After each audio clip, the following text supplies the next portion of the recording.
শোনো মুসলমান, তোমাদেরকে বলছি, জীবনে তুমি যাই করো না কেন, মরার কথাটা অন্তত পক্ষে চিন্তা করো। আসসালামু আলাইকুম। শোনো মুসলমান, তুমি জীবনে যাই করো না কেন, মরার কথাটা অবশ্যই তোমার চিন্তা করবা। চিন্তা করলে সঠিক ঠিকানা কোনটা সেটা উত্তর পাবা। টাকার পিছে না ঘুরে ইমানের পিছে ছুটো, মানুষকে ভালোবাসা দেওয়া শিখো, অবশ্যই সফলতা আসবে। আমরা আজ কি দেখি, ম্যাক্সিমাম মানুষ হলো গুনার দিকে লিপ্ত হয়ে যাচ্ছে। এগুলোর থেকে বিরত থাকতে হবে। বিরত থেকে ভালো যে জিনিসটা, সেই জিনিসটা আমাদের করতে হবে। আমরা গীবত গাওয়ার থেকে বিরত থাকতে হবে। এখন দেখি যে গীবতে ছড়াছড়ি জয়লাভ হয়ে যাচ্ছে সব জায়গার মধ্যে। এগুলো করা যাবে না ভাই। দেখেন, আপনার কবরের হিসাব আপনি দিবেন, আমি কিন্তু দিব না। অতএব আমি আমার একটা কথাতে যদি আপনি ভালো কিছু করতে পারেন, আলহামদুলিল্লাহ।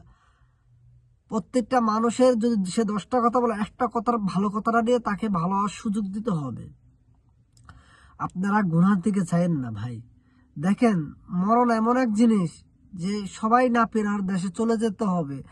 আজ যেভাবে আমরা মরিয়া হয়ে উঠছি টাকার জন্য, এই টাকা কিন্তু কোনো কাজে আসবে না। টাকা শুধু আসবে আপনাকে এই পৃথিবীতে থাকার জন্য একটু সুখ দিতে পারবে, তার চেয়ে বেশি কিছুই দিতে পারবে না।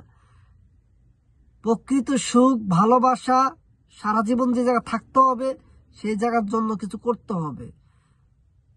আমি এই মা বোনদেরকে বলছি, যারা ফেসবুক প্ল্যাটফর্মে আছে, আমি মনে করি ঠিক আছে, তারা কর্ম করে, আলহামদুলিল্লাহ ভালো। পাশাপাশি মুসলমান হিসেবে নামাজটা যথাযথভাবে পড়ার চেষ্টা করবেন। যেটুক না করলে নাই হয়, এতটুকু করার চেষ্টা করতে হবে আমাদের। মুসলমান হিসেবে আমাদের আমাদের যে নৈতিক দায়িত্ব, সেই কাজটা আমাদের করতে হবে। টাকার পিছে ঘুরলে হবে না, টাকার পিছনে সময় ব্যয় করলে হবে না, ইমানের পিছনে সময় ব্যয় করতে হবে। দেখো, পৃথিবীটা এমন এক শেষ প্রান্তে এসে পুষে গেছে, যেটা বইলা ভাষা বোঝার মতো না। অতএব আমরা আমার ইমানকে, আমার ধর্মকে পায়ের উঠে দিয়ে সকল কাজ করার চেষ্টা করব। খারাপ কাজ থেকে বিরত থাকব। আর কেউ কাউকে আক্রমণ কোনো সময় কোনো কথা বলা যাবে না। এগুলোর থেকে বিরত থাকতে হবে।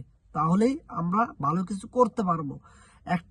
একজন ভালো কিছু করলে না, আরো সাথে কিছু লোকের উদ্যোগ নিতে হবে, তাহলেই ভালো কিছু করা সম্ভব। সবাই ভালো থাকবেন, সুস্থ থাকবেন। আসসালামু আলাইকুম।